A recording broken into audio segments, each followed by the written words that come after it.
really think about all the, and I hate the word image. Let's just call it their artistry. Your artistry is very important, because when somebody sees you, they can see 80 other bands. What makes you stand out? Your songs and your artistry.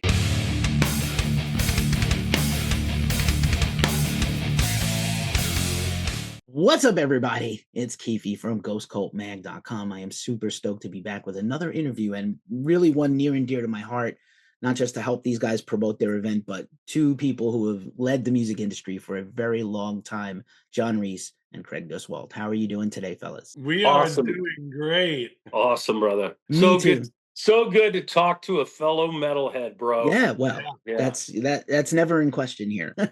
Although I just said in another interview recently, one good thing about being the one website that doesn't actually have metal in our name, we can really cover anything we want. Right. So that runs the gamut from outlaw country, sometimes some occasional indie rap, sometimes some folk artists, but mostly rock and metal. That's what we're known for.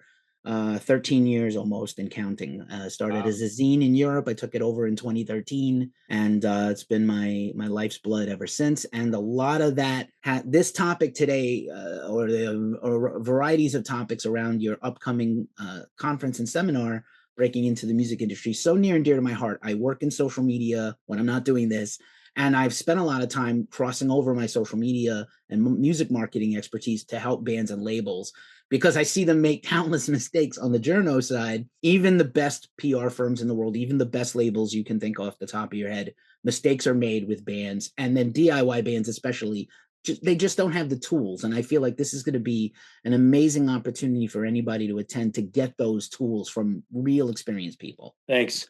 This is basically a culmination, for at least for me, I mean, of a 40 plus year career in the music industry. I started in 1980 in the security side, and did my first show ever was in 1977. I saw Led Zeppelin, and that changed my life. And to have the opportunity to work, this 45 years basically now, in this business is it's a pleasure and an honor. And there's nothing more fulfilling than flying to Des Moines, Iowa in 1996 or 1997, whenever it was, with Ross Robinson, and going to Clown's Basement and watching that band go off. And the list goes on and on and on and on and on of things that we've been involved with at a very, very early stage, and working with legendary artists. And it's cool to talk about it. It's cool, like-minded people, because heavy music, let's just call it heavy music. Heavy music touches people like nothing else, man. So, and I love the Red Fang hat, by the way. I put them on Mayhem, I think, in 2013, I think. That was their first big festival tour of any kind. They Yep. were a little band from Portland. That would be a very good case study. Red Fang's career, Slipknot's career,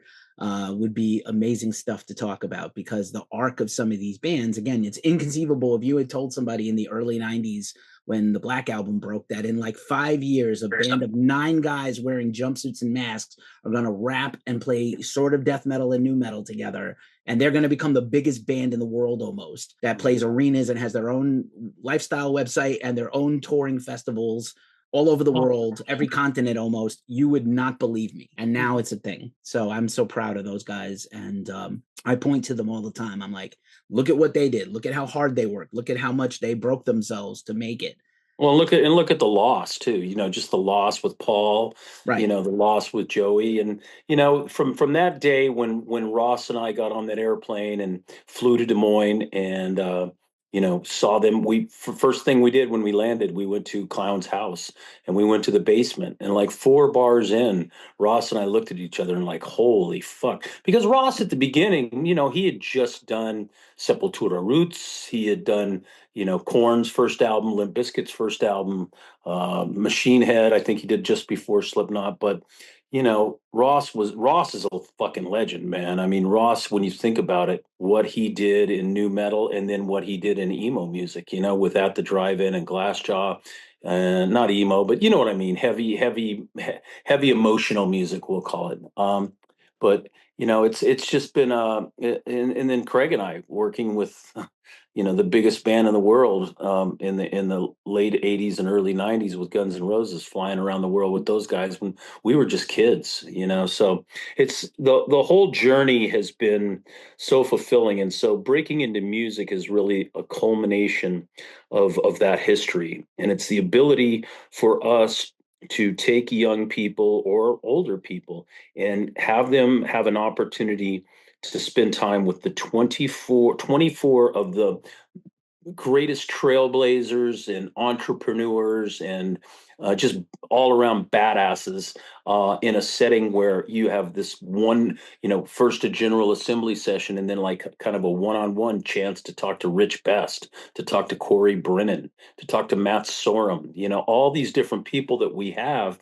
And that's the other thing that we really, really wanted is we didn't just want record producers. We didn't just want artists. We wanted the full spectrum because there's ways to get into the music industry that you can have an unbelievable career and be an integral part of it by not actually being in a band or producing records or being a promoter. And so that's part of what we wanted to do. And one of the deepest kind of like poster children, if you will, of this is Casey McKee. Casey in 2000, I believe in 2009, Kevin Lyman called me and he said, "Man, I met this girl and she wants to get in our business, and would you talk to her?" And I called her and we really hit it off, and we put her out the very first year, I think, the second year of Mayhem, just as an intern. And then the next year, I believe she was a paid employee, and now she does One Republic and Megan Trainor. So in 14 years, this girl's gone from being graduate of the University of Southern Mississippi to working at the biggest agency in the world, managing multinational, multi-international artists. And so, for me, the Slipknot story, the Five Finger Death Punch story, the Avenged Sevenfold story, all these acts, Disturbed, all these acts that when I started these festivals in 2005 and had the opportunity for these bands and a lot of them to be able to play to a much larger audience. There's a lot of value to that. And this is the same thing here. This is my final chapter. I'm blessed to work with Craig and his genius. And so it's something that we're extremely passionate about. And this isn't just a one and done scenario here. We want to grow this to work on the intern scenario, to potentially from a standpoint of helping people get jobs. So this isn't just about, hey, come pay some money and fucking learn some shit. That's not what this is about. These are real mentors that give a shit about people. And if, like Casey says, if it wasn't for Reese and Lyman, she probably wouldn't be where she is. And we want to give that same opportunity to other folks. Sorry, that was a long-winded response, but there you go. Oh, Hey, that was John, can that I was sign great. up for this seminar? Because this sounds good. Yeah. I need to sign up for this seminar, but I also wanted to say, yeah, shout out to Kevin, of course. I'm so excited about Warp Tour and things, Yeah. other things happening right now with his side of the business. But I want to, John, everything you've ever done, you've always had, every interview you've ever given, you always had like a very mentoring and teacher kind of personality where you're happy to share your wisdom, which a lot of people in the business are very guarded and tight-lipped, and you've always been you, and I appreciate that. But Craig, let's hear from you. I want to ask about the mentoring side of this as well that John touched on too. And for you personally, like, what is it to give your whole lengthy career and again your list of accomplishments? I don't have to run over them today. People know. Oh, we don't want to do that. Oh, No. I know. Well, No. but I started with that huge heavy metal band, Air Supply. That's that like those guys were like insane. No, seriously, I started with Air Supply, toured with them for like 8 years, with Doug Goldstein at the end of it, and then Doug calls me one day,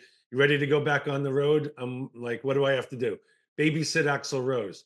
"Doesn't he get in trouble a lot?" "Yes, but I'll pay you a lot of money." "All right, I'm in." So that's how I got that job. And then that's when I met John. And like he said, we toured with them for like 4 years. Well, he did longer than I did. But it was amazing. But here's the thing. After Guns N' Roses, I was done drinking, all that stuff. I quit drinking for 25 years and got really serious about life. And I started becoming a speaker. I became a speaker on rockstar marketing. I taught entrepreneurs how to become rock stars in their business. and it's been going great. And about 7 months, well, about a couple of years ago, my kids are all musicians, all three of them. And 7 months ago, I said, you know what? I'm managing this band, Thredge, my son's band, one of my sons. And I don't know the industry now. I knew it back then, but it's a totally different ball game. And John's been in it for so long. He's been doing all these festivals. I'm going to ask for some advice. I teach that in my seminars. You know, I don't want to be the smartest one in the room at all. Called John up and we just started talking and hit it off again. We were really close on the road. And to make a very long story short, in 6 months, we managed three bands, Thredge being one, Chain Saint of that nature. We have a podcast, That Damn Podcast, which has almost 20,000 people listening already in like 3 weeks. And then we're putting on this huge seminar helping people break into the music industry in 6 months. I have never done anything so fast in my life. And the great thing about John is, and we're both alpha males, and we both hold each other accountable. And we talk, John, what, 5, 10 times a day, at least every single day. And we're on it. And we're just so excited about this. And I'm going to be honest, John's the one that has all the connections now. You know, I'm the seminar guy in business, and that's my role in this. But John's bringing all these amazing people in, and they're all, you know, never burn a bridge in anything you do. They all are willing to do this because John did so much for them in their lives. And we're so excited about this thing. I mean, I can't wait till May. John, just so you know, we just sold 8 more tickets this morning. So sales are going great right now. We're about to up the price actually because I'm seeing a little trend right now. But anyway, going great. I did a lot of marketing for seminars and things like and conferences, and so tiered pricing is a thing. Get in on a certain time before it escalates to the final price. By the way, I'm not a suck up. I am unironically wearing what looks like a Guns N' Roses shirt. I know, I saw that, but it says "Seal Kiss from a Rose." Thank you, Meth Syndicate, for the shirt. I love that. I love that. I love Seal, man. He's cool. I do too. Incredible. That Super Bowl commercial kind of blew my mind. We were talking about sports offline. And speaking of sports, there is no real minor league for the music business, whether it's bands or people trying to break in. And so what I love about this, and again, like I said, teaching and training is kind of also my wheelhouse. We really need to groom the next generation of people who have it right, whatever that is in the business, people who have the same dedication and work ethic you have had, the same people who are going to pass it on and pay it forward like you are doing. Because I see all levels of people in the business, and, you know, it's a complete spectrum of who's competent. And, you know, for the most part, everybody's at least competent, but we would like people to be excelling at their jobs, right? That helps everybody raise all the tides, right? The rising tide in all ships and things. Well, look, the reality is, guys, the reason we're on this telephone is because we're music fans. We're music fans. And there is nothing that's ever been created in humanity that can bring the emotional response of music. You can go to a music festival and get lost in your shit, your fucking bullshit, mundane life. You go, and I don't care if it's an EDM show or a metal show or a fucking country show. You know, it touches people. It creates endorphins in response. And so if I can do that, and I've had the opportunity to do that for 45 years, I fucking win. You know, because there's nothing that I would rather do than listen to music. I listen to music 18 hours a day, 16 hours a day, every day. And so, you know, the opportunity to talk to you and see what you're doing with Ghost Cult, it's just an honor, bro. And it's an honor to whether I've been on the fucking peak of Mount Everest or in the bowels of hell. You know, I'm a phoenix, and I'm gonna rock my shit. And you know, I'm just super excited that we have the opportunity now at 63 years old to do something that is really, and my goal is to give back. And we've priced it, you know, so well. I think, you know, the gift bag and the fucking food alone is the price. You know, if you go to try to have the lunches that we're going to provide and the parties that we're going to do, it's basically free. So at the end of the day, it's an opportunity to give back and to, like you said, my brother, is to help people to achieve their dream. Right on. I love that so much. And I do think it's very competitively priced. I follow these things and see other conferences and South by and things like that. And so I'm plugged into that world too. I do want to talk a little bit more about some of the guests and mentors. Some that I've gotten to come across in my life and career, like Feldy and Blasco, who I interviewed once, and I met Corey once, Corey Brennan. Amy Sharetto is a person that I cross paths with on a weekly basis. Forget about the fact that she put all my favorite bands on the map when she was at Roadrunner. Atomsplitter PR is one of the upper echelon publicity firms in the whole business, and they have worked with everybody. Hashtag badass. Yes, period. So much, and she has badass. A lot to offer. She's a fucking badass. Yeah, that girl is cool, man. I knew her from before as a New York City person. I knew her from before East Coast people stick together, and I knew her from before Atomsplitter and before Roadrunner, probably. But you mentioned Blasco in there.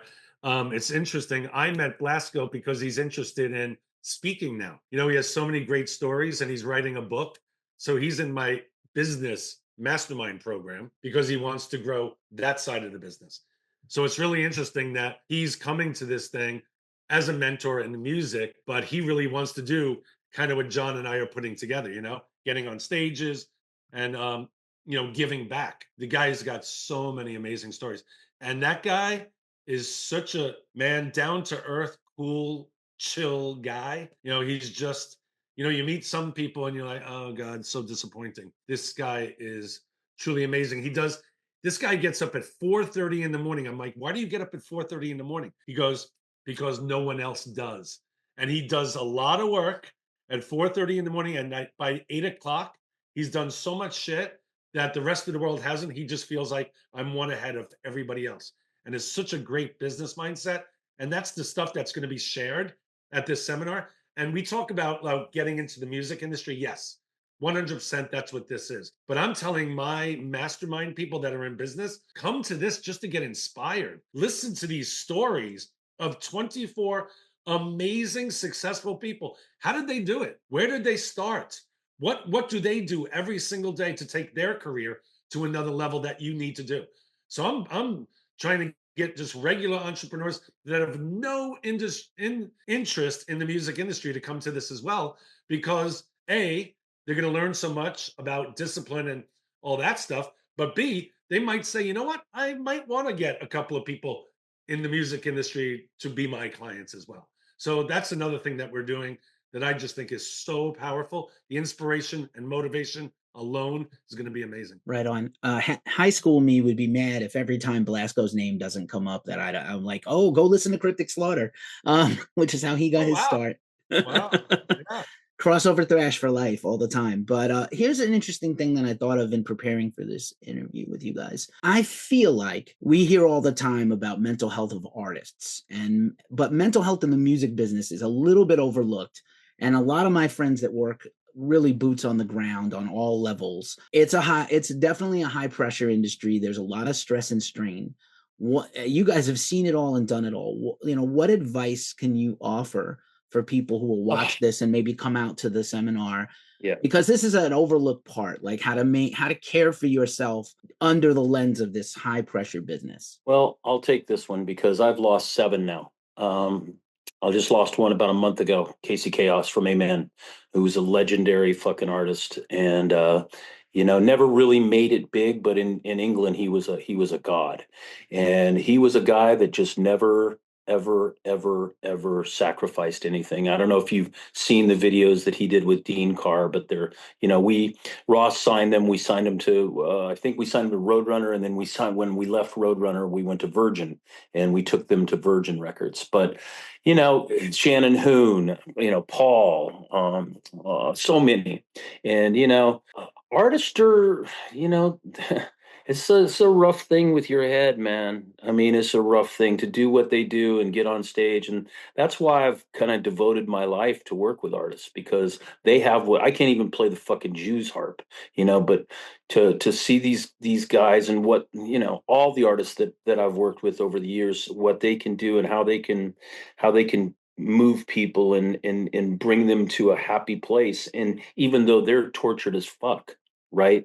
And it's pretty awesome. And and you see so many artists that I've worked with and are now in their 50s and 60s, and 95% of them that have succeeded and crossed the threshold of having a successful life is they've gotten sober.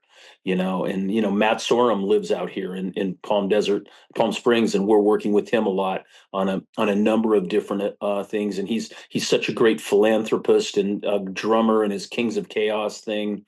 But Clown lives in the desert now too. I mean, there's something to be said with when you go to the deepest, darkest places of your fucking life, and you can recover from that. And 8 times out of 10, that's either a great mental health professional or getting sober. Very key. Thank you for those nice words. Yeah, about I Casey. I was in a my big fan. in my business seminars, trust me when I say this, I've met many business people that are not musicians that are going through a lot of mental health. And we bring in like mindset people.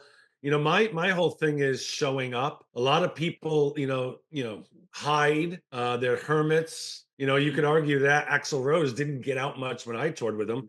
He hid in his room all the time, and he had to deal with his mind going crazy because he didn't get out and see people and actually talk and interact. And it's those people that don't show up and don't go to things and don't have a network of friends or mentors that you could just talk to.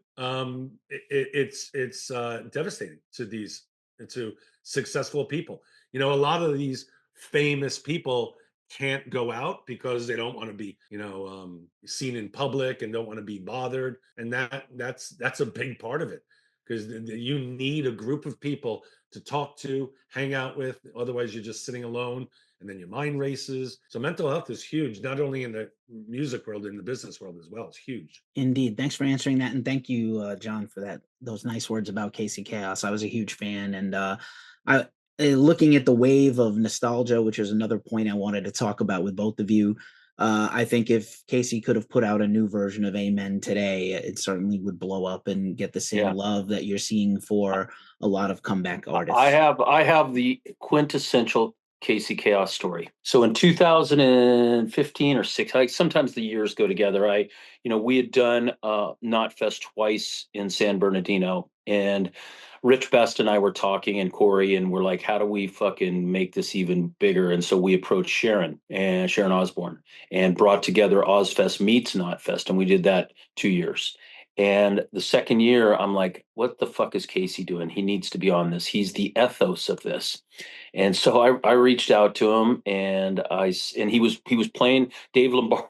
One of my favorite drummers on the planet, Dave Lombardo, was playing drums with him, and was in the new Amen. So I was, hopeful that Casey would be able to resuscitate Amen and do that, because, he got caught in the record label bullshit. Like in the mid early 2000s, man, it was all about the hit, the hit, the hit. That's why Ross got fucked over, because when he wasn't a hit guy, he was a vibe guy. He created the sound, the sonics of Blind, and fucking all these amazing bands. But he wasn't a guy that was looking for choruses and verse, chorus, bridge, chorus. That wasn't Ross. And so he got caught up in all that shit. So to make a long story short, I called him up and I said, "Do you want to play Ozfest meets Snotfest? You belong, and I've got a stage for you." And we worked it out. He played. He never cashed the check. It's crazy. That is wild. I attended that Knotfest, by the way. That Knotfest meets Ozfest. I went. How about the fire, bro? How about the fire? It was kind of scary. I'm not gonna lie. We went through 20,000 gallons. I found this Sean Akabon, who now was kind of my, almost like, I don't want to underplay what he was, but we worked together for many years. He's 20 years younger than me, and he is become the producer of When We Were Young and Sick New World and so forth. And he's my boy. And he found this guy, and then we proceeded to use he was a burner, pot dealer, burner, badass, and he had all these fucking fire toys, right? And he So we brought him in and to the very first Knotfest, and he was shooting fire 250 feet, those fireballs. So then we brought him to Lost Lands, the dinosaur, the EDM dubstep festival I did with Excision. And, bought 130 dinosaurs in China, shipped them over, thinking we'd do 15,000 people. We do 35,000 people a day and just blow it up, wins Festival of the Year globally. But, it's about that, like really connecting with an audience through, and that's why Avenged Sevenfold were so smart and so good, because when everybody else was worried about bringing home money, they were spending all their money on production, and it paid for in spades. Right on. I almost got set on fire by Avenged Sevenfold during the Nightmare tour. No shit. As a concert photographer. But that being said, I still love the band, and it wasn't their fault. It was a mistake. We were brought in for the wrong song. It was supposed to be 2, 3, and 4, not 1, 2, and 3. And then they were like, get out quick. And I still remember the fire. And the Knotfest, Ozfest fire stuff kind of gave me a little PTSD from Woodstock, but it was a wonderful spectacle. One of the best run festivals I've ever gotten to cover as a journalist, and so much fun and so enjoyable. And I'm going to really remember those last few times I saw Ozzy do his thing. Was really meaningful to me. And let's talk about nostalgia for a second, because I think for touring and festivals, that is a big part of it. And even for the sound of bands, for labels now, you're seeing a lot of hardcore bands kind of now learning about new metal and incorporating it and becoming some of the biggest bands and Grammy nominated bands in the world, like Knocked Loose and Code Orange and Turnstile, but also like festivals like Mayhem Fest made a big comeback. And I know that it's the same thing with Warped. I try to tell people, like, it will never be what it was, because that whole generation of bands used Warp as a springboard to become huge bands themselves, huge headline bands. So you just can't have a bunch of headliners play a festival all day, even just 3 of them. And it's the same thing for Mayhem Fest. I thought it was, beautifully put together. And I'm not just saying that. And I think Bad Omens is that future stadium band, and a few others, Parkway Drive and bands like, Bring Me the Horizon. Yeah. I see it in them, their DNA. But, right now, nostalgia is a big deal, is that it can't be the only thing. We do have to breed and build new bands to be tomorrow's headliners, because Maiden, Metallica, Slipknot, they're just not going to be able to do this forever. Well, that's why I did this. That's why I did Mayhem, is to build headliners, and we succeeded. Pre 1990 or 2008, when I launched Mayhem, it's Disturbed and Slipknot weren't selling 20,000 tickets. I mean, they were lucky to sell 4,000 tickets. And so by packaging that and then putting multiple stages and all the other craziness that we did with Mayhem, I mean, the very first year, fucking Five Finger played the 3rd stage opening almost every day, and then I worked with them, and I believed in them, and the next 2 years later they were on they were much higher up. The next year 2 years later they were on the main stage. 2 years later they were a headliner. So those kind of art, and same thing with Avenged. I mean, Avenged weren't an arena band. I mean, UpRoar and Mayhem Festival, they played both, and so did Disturbed. But by playing these festivals and by having the opportunity to have a lot of fans see you, where you're putting a lot of good stuff together, it's really helped those artists in their development of their career, and created the fact that they're now massive headliners globally. Right on. I want to ask both of you, and I'll start with Craig this next question. What is the number one misconception you hear from people who want to break into the music business at any role? Well, I don't know much about the new one. I'm learning from John, the new industry, but I will tell you my journey from what I've seen just recently. It's not record company anymore. It's not so I always thought, okay, got to get a record deal. And then you get a record deal and they pay for the album, and then you go on tour, but the tour really just supports the album, and that was back in the day. So the misconception is that you need a record deal, and that was mine, and it still might be mine, but I'm kind of switching right now. Like, we're seeing that with Chain Saint. Exactly. Chain Saint's an artist that we represent, that it's just, they're getting, we have done this right. These are 16 and 17-year-old kids that are playing Slayer and Metallica shit from the mid 80s and thrash. And these kids these kids are gonna explode, and we're super excited about what's going on with them. They're on a bunch of things. I can't disclose everything, but they've got a lot of action coming in 2025. And it's happening. I like to use the analogy. It's like we have a piece of stone, and the only way that you can create metal is through fire, right? You got to have fucking fire and a chisel, and you got to beat the shit out of it. And that's touring, and that's getting lucky, etc. But to answer your question that you posed to Craig, here's the reality. Okay, here's the reality. It's about the artistry, and it's about the songs. Those two things have to connect in order for you to. And then the most important thing is building an audience. So if you have artistry and you have songs, you can build an audience. And when I say artistry, it's everything about it. It's image, it's this, it's that, it's all of it. But songs, artistry, and you must build an audience. Without an audience, you have nothing.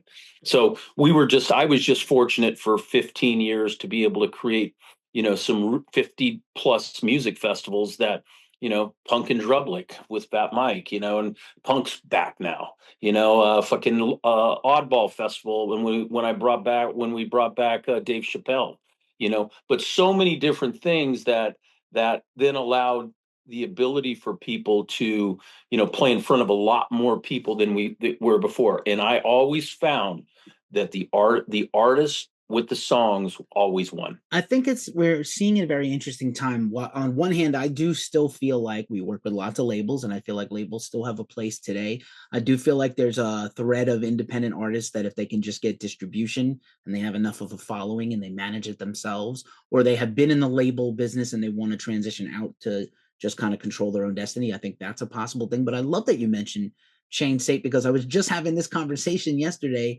about youthful bands and teenage bands, and A&R not being what it was once, not being valued, I think, as highly as it needs to be and used to be.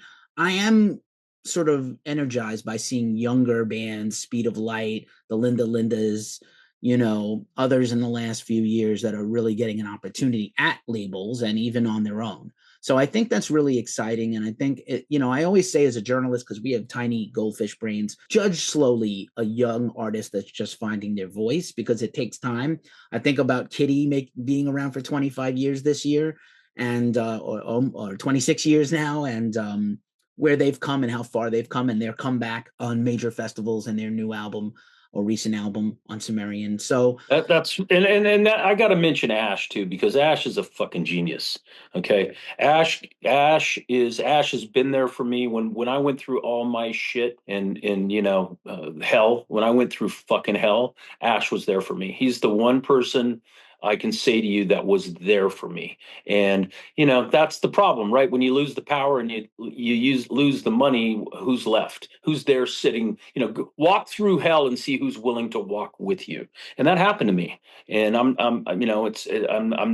proud of everything. I didn't do anything wrong. It's just market conditions, perfect storm, and a few other factors. And at the end of the day, I wouldn't change a fucking thing. Yeah, I went broke, but who gives a fuck? At the end of the day, I'm creative. I'm blessed to work with Craig. I'm blessed to the fact that I didn't burn any bridges, and we've got, and that's the nice thing about breaking into music, bro, is we have teed up so many more amazing people besides these 24. Like, I'm so excited about the next one and the next one and the next one. And by doing the first one, we will have the touch points. We'll have the ability to kind of really see what, and then we'll be able to adopt on a dime. I remember when we did Punk and Drublic and it blew up, and we did this beer. Fat Mike, me, and Cameron did the deal with Stone, and we built this beer, and it fucking exploded. And I just walk into the office, and I'm like, I had this venue in Columbus, Ohio, where we do Lost Lands, and I'm like, let's do a punk rock camp out, a 3-day punk rock camp out. So we did it. And I flew in Jello, and I flew in fucking Jack Grisham, and we flew in Keith Morris. We flew in all the old school punkers, and when the show ended, we had a campfire on stage, and we told punk rock stories. For me, that's where you can make a difference and do something that's outside of the box that other people don't think of. Was it for money? No, it was for the fact that it's something cool as fuck. That's amazing. We interviewed Jack recently. He's an incredible storyteller. Oh my Love God. that dude. I That could have interviewed him for hours if the time existed. Just as we wind this down, I want to give you guys back your time. But one thing that occurs to me from when I got my start around music to now is obviously technology across all platforms. What do you think, like in terms of needing to have a grasp? I don't think everybody needs to be a social media manager level social media person. Not everybody is going to know how to produce a record. Not everybody is going to know how to work a lighting board, but you have to have some kind of, I think, passion to be on the front lines for technology, at least in your daily life, to manage everything. What do you guys use? What tools do you recommend? What do you rely on the most? You said you talk 10 times a day. Remember when you used to send curly paper faxes? Now we talk on the phone or text. Oh my So what God. do you? Yeah, I mean, recommend? yeah, it's funny. I'm a business consultant, and I am probably the worst in social media, all that technical stuff online, until I met John. Now all of a sudden I've learned how to do all these things. Like I'm a freaking YouTube expert right now. That podcast, I used to give it to my team, but I'm learning how to do it now, and I'm doing it for us because I just feel if I don't know it, someone's going to do it wrong or something, and then we're going to screw it up. So anyway, I'm learning. We do the podcast. We have a person that records it. They produce it. They put the bumper on the front, bumper on the back. They give it to me. I upload it. I put it on Libsyn and LA Tribune, and then it goes to iHeartRadio, Spotify, all Amazon Music, Apple Music. So that everyone's got to do that. My son is a DistroKid expert. I don't even know what the fuck that is, but it does something with releasing music. And so he's that guy. So I'm learning from him as well. Look, it is all about touring, playing shows, and all that. But the world that we live in, my wife owns a modeling agency. And it used to be when they cast for a model, they would say, we need a female, 5'9", blue eyes, blonde hair. And my wife would send a bunch of those women out and they'd get cast or audition. Now it's 5'9", blonde hair, blue eyes, age range, and at least 10,000 followers on Instagram. And that's everything and what it is they get a gig, and then the guest jeans will give the model some guest jeans to wear on their Instagram. That's all this is right now. Everything is technical. If you don't know it, or at least the base of it, the world's going to pass you by. Now, we also have a team. We have Amy, who's our PR person. We have Raul, who's our video guy. We have John. Who else do we have? I mean, Kylie is our event production person for the seminar. We have a team. Fantastic answer, guys. I just have really a couple more questions for you. You've been so generous with your time. Really, I think I can boil it down to one and not double barrel blast y'all. In terms of the future, right? I still feel like, I know that, like you said earlier, like, oh, people are, they're maybe down on things. And I talked about the pressures, but I still feel like people love music. They still want a career in music. They still want to make music. I feel fortunate every day to do what I do to help uplift artists and get to where I did not get to. That's why I do what I do. I'm sure my therapist would have something to say about it. But anyway, what do you think the future is, not just of this seminar and the next generation of people working in the business, Well, but how do you feel hopeful? I'll take this one, Craig, first, Yeah, because 2022 in 1950 until 2005, there was a nice pizza that had four slices and a pie. It was record. If you were successful, you made money selling records, you made money with your publishing of writing the songs, you made money on merchandise, and you made money on touring.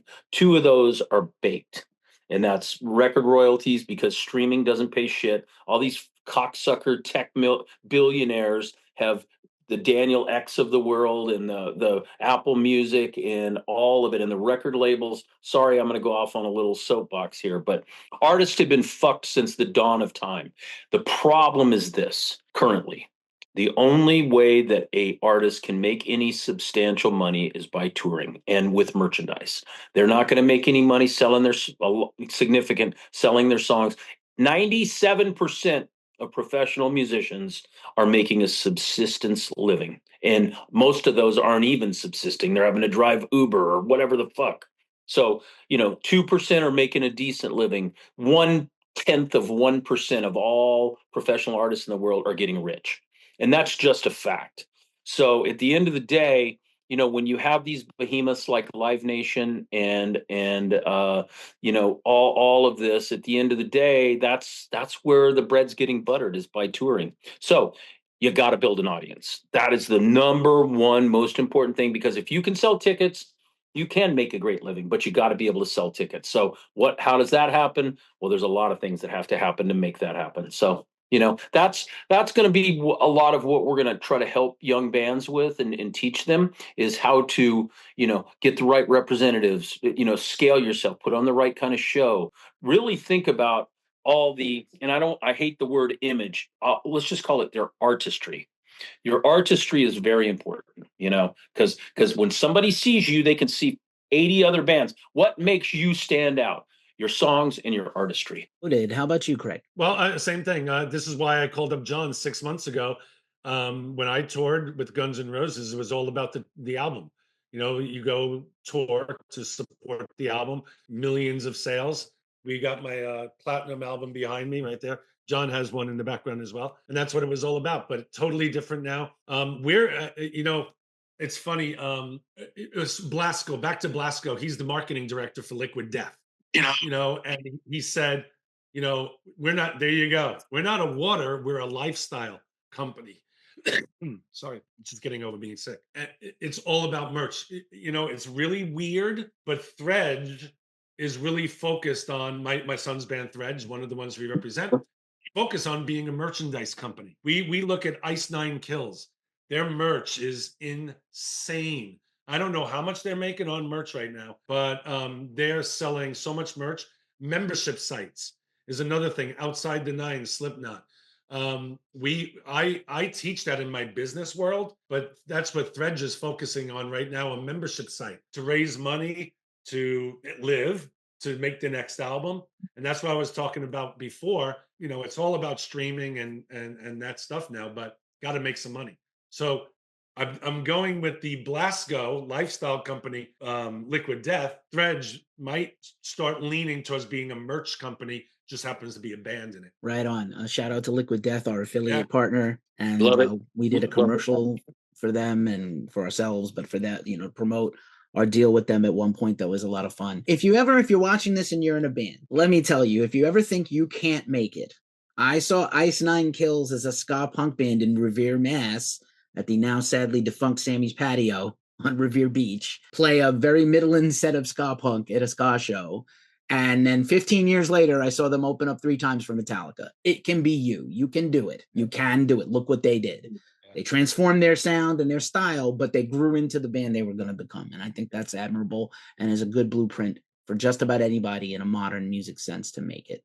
And you got to want it. You got to want it more than anybody else, So it's really been a pleasure talking to you, brother. Yeah, so good. Thank you. We learned so much today. Thank you so much. This has been a great honor for me, to be honest with you. And I think I'm going to go sing some Guns N' Roses and Korn at karaoke later. Really, we're going to keep pushing this conference. And thank you so much for all the gifts and all the wisdom you're going to pass on to a whole bunch of people. We really appreciate you. And Thanks, we brother. appreciate you too, brother. Have a good day.